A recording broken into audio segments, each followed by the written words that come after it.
Magandang umaga mga kabilabid. May program kami ngayon mga kabilabid. Third quarter recognition program. At yung team namin, training up a child, a parent's greatest responsibility. From Proverbs 22:6.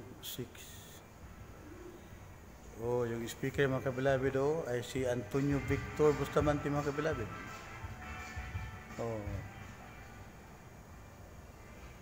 Pagkatapos nito, may Family Day. Doon sila sa labas mag-celebrate ng Family Day. Ito yung church namin. Nag-prepare mga kabilabid.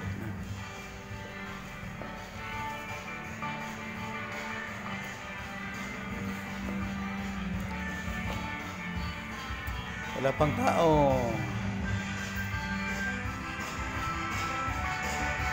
Wala pang tao.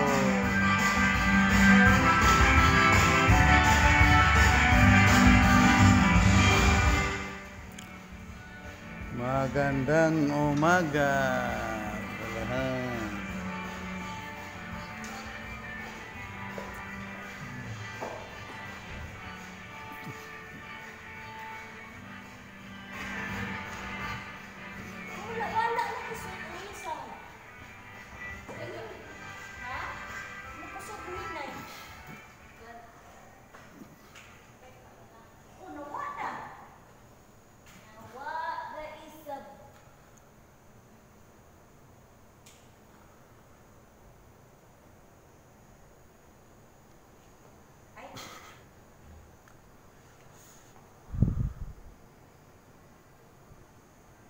Okay, bye-bye at maraming salamat.